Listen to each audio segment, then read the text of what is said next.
we're going to use our time machine tonight. In this episode, we will explore more than 3,000 years of the most ancient, and certainly the longest, antique civilization, Egypt. We'll talk history, culture, religion, architecture, wars, burial ceremonies, and more. So it is now time for you to relax and enjoy.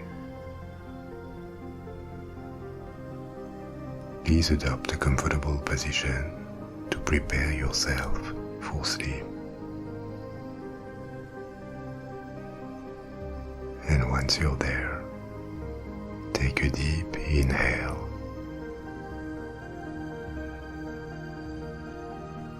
and exhale slowly.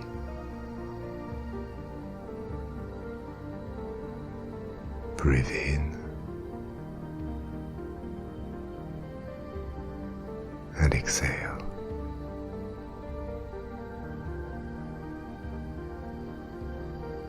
Allow yourself to melt into your bed, which will soon become your time machine. Relax your mind and allow the time machine to do all of the work, because there's a lot to discover about the history of Egypt. Our journey begins several thousand years BC in the northeast of Africa.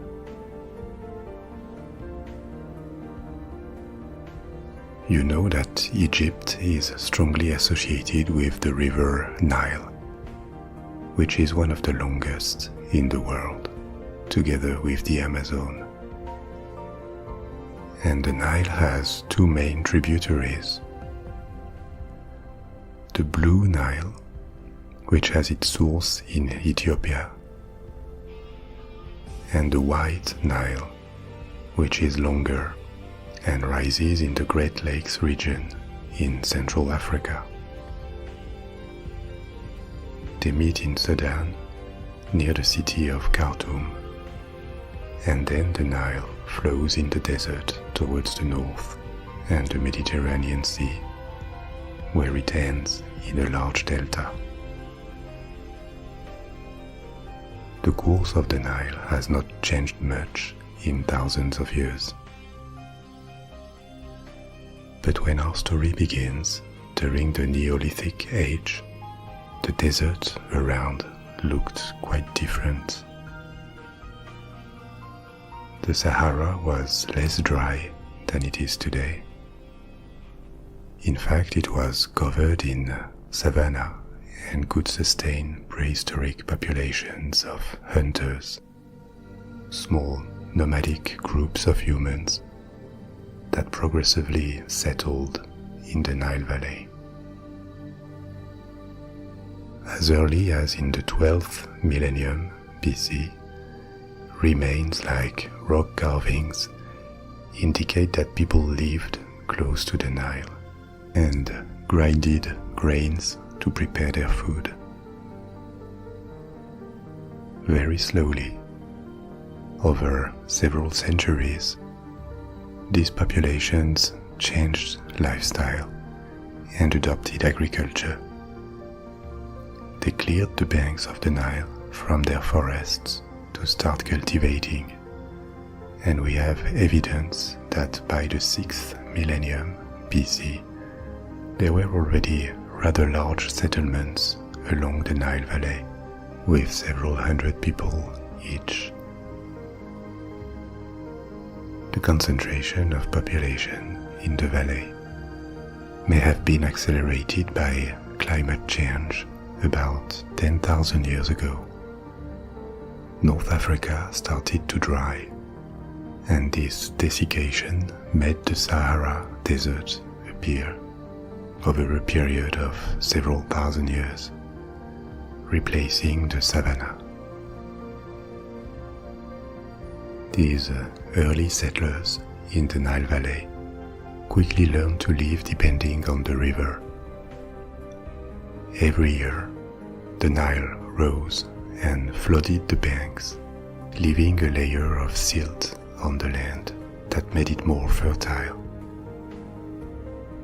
This yearly cycle of the Nile's flood became for several thousand years the single most important event in the Egyptian calendar, because life in the entire valley depended on it. Several cultures flourished in what would become Egypt, producing pottery, herding cattle, weaving their first textiles with linen, developing an architecture because they were now sedentary. We have traces showing the use of mortar more than 6,000 years ago, and developing forms also of decorative arts on the artifacts they produced. Metals were progressively introduced and replaced stone to make tools or weapons. These cultures also practiced trade with regions south of Egypt, like Nubia, from where they bought copper and gold.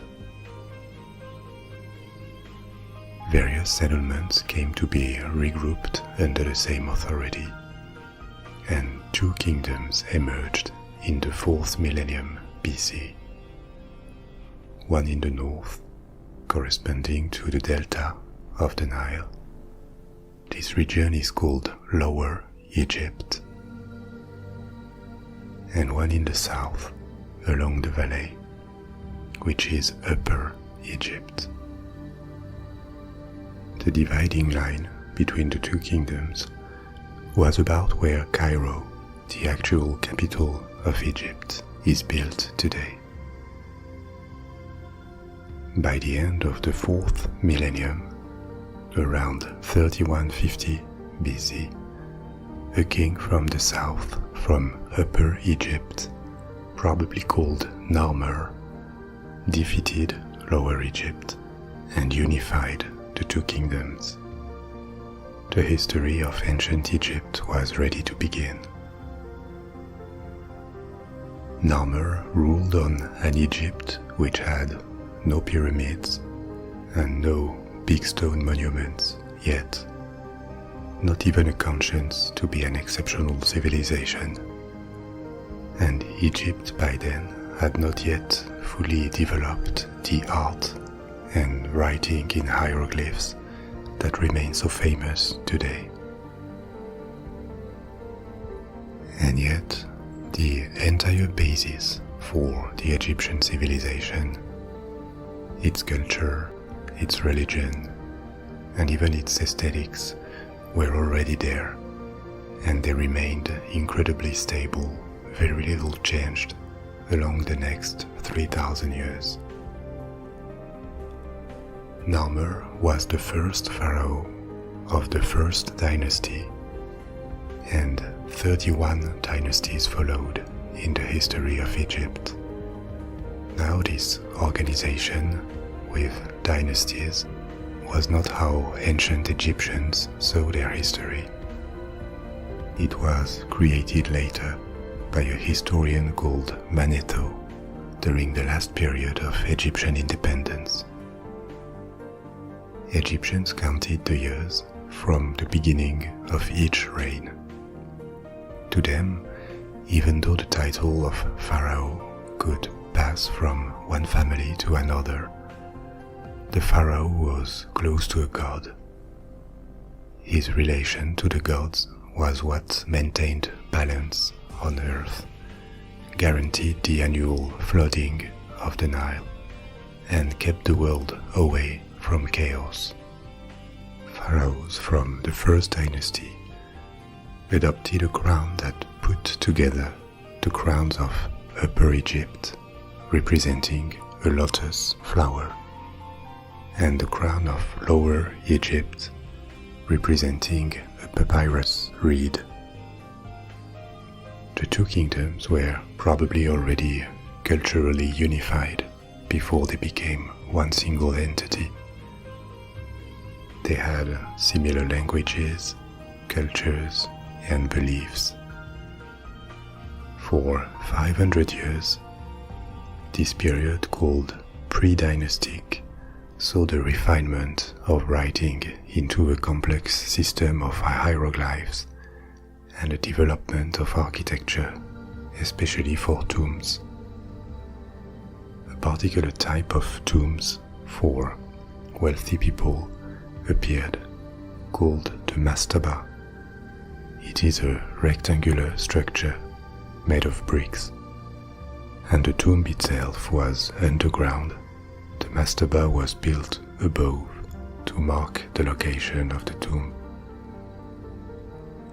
By the 27th century BC, Egypt was ready to begin a golden age, which lasted another 500 years and is called the Old Kingdom, or sometimes the Age of Pyramids. The construction of such impressive monuments as the pyramids was possible only because Egypt adopted an administration and an unified government like no other in the world by then.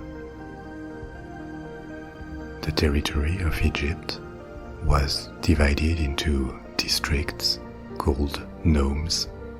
There were more than 40 of these nomes, in which a nomarch, a civil servant, was responsible for collecting taxes and representing authority. Temples and religious beliefs were at the center of Egyptian society, and its organization was very strict. The majority of Egyptians were peasants, and they could not own the land or even own the product of their work. Everything belonged either to the state or a noble family or a temple. Even craftsmen and artists were not independent. They worked in shops built around the temples and were paid directly by the state. In a sense, if we want to qualify the Egyptian society and economy that appeared more than 5,000 years ago with modern political concepts, it would be a mix of theocracy, oligarchy, with elements that look like state communism. For most of the population, private ownership was limited to personal belongings like clothes, furniture, or small objects, sometimes a house, but the means of production, like land or workshops, were never the property of individuals unless they were from the nobility. For several thousand years, there was no currency at all. Trade was based on barter, and prices expressed in grains or precious metals. Prices were never free. They were fixed by the state or temples. And during periods of stability, it was nearly impossible for someone to change social class. But it seems this system was widely accepted. Legally, men and women were considered equals in the eye of the law, which was not very common during the antiquity. In ancient Mesopotamia, or later in Greece and Rome, women were minors, legally speaking. However, the society was still very patriarchal. Women could have religious roles, or in very particular cases even rule the country, but overall, men were almost always in charge. Above the peasants and below the nobility, in the social pyramid, there was a class of civil servants and scribes, who were educated men, ensuring that the administration worked and keeping track of production, trade, or supplies. There was also an upper class of engineers, architects, doctors, and priests who had received higher education and could sometimes be elevated to the highest ranks of the society for their distinguished service. The belief system that kept all this social order together with remarkable stability over several thousand years was of a religious nature.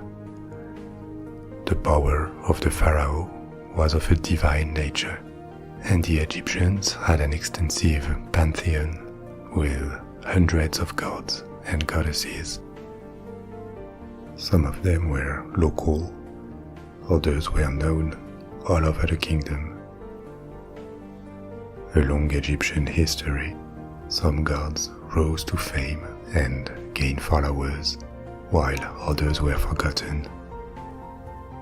Some of them stayed worshipped all along, like Ra and later Amun-Ra, the sun god, Thoth, the god of knowledge and wisdom with an ibis head, Osiris, Isis, Maat, Nephthys, Sobek, the crocodile god, Anubis, Horus, Set, and many others.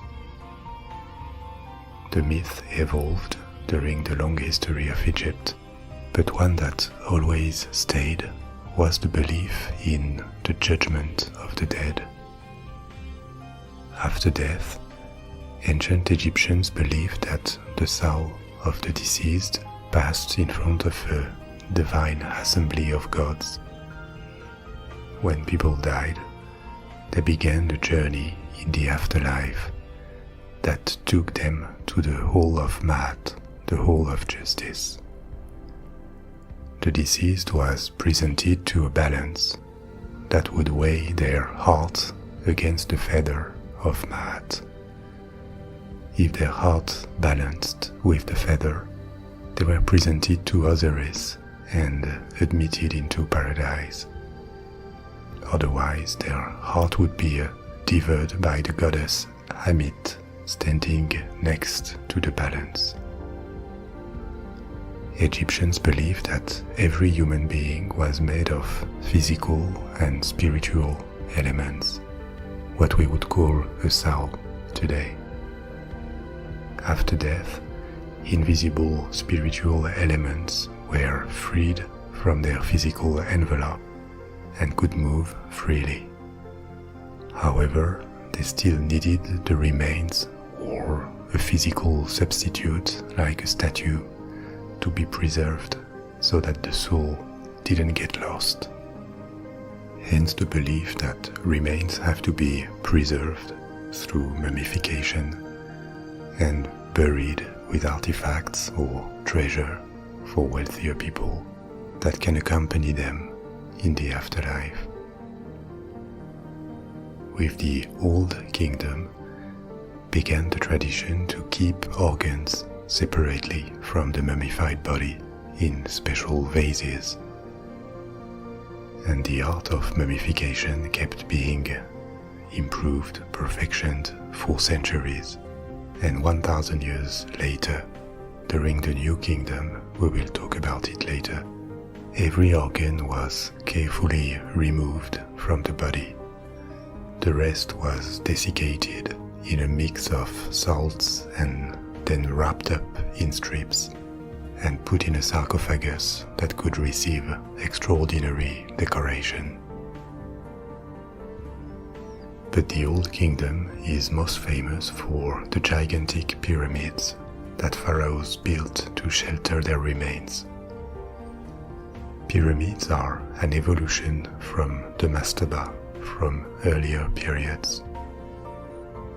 One of the most famous pharaohs from the Old Kingdom is Djoser from the 3rd dynasty who ordered the construction of the first pyramid in a necropolis called Saqqara, near Cairo.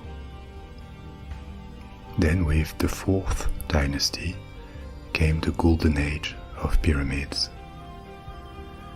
On the site of Giza, the 2 highest ones were commissioned by Khufu, also known under his Greek name Cheops, and his son Khephren. These pyramids required thousands of workers and the creation of a city on the site. They are a testimony to the level of sophistication the Old Kingdom had achieved, not only in architecture and transport, because the stones came from afar, but also in administration, because the construction required pulling together the resources of an entire country. It is believed today that they were built by peasants, drawn from all across Egypt, while the annual flood covered the fields so that they could not work at home. But they also required the contribution from numerous priests, mathematicians, and stonecutters. After these huge pyramids were built, kings and nobles kept commissioning more of them, but their sizes diminished. Maybe because they realized that the effort required was not sustainable.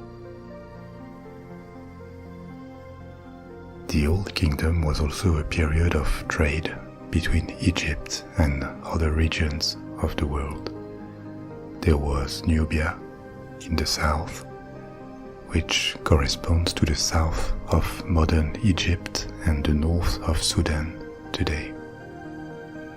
From Nubia came gold and other metals. In the Horn of Africa, precious woods like ebony or incense could be found.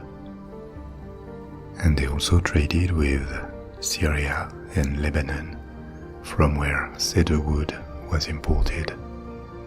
Against these goods, Egypt could sell grains, papyrus that was used to make paper, linen textiles, and other manufactured goods. The golden age for Egypt, that was the Old Kingdom, came to an end after the death of Pharaoh Pepi II.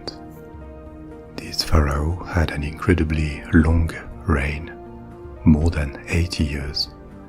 This was very uncommon in a country where life expectancy was around 35 to 40 years, and about a third of children died before adulthood. Egyptian medicine was famous in the entire Middle East,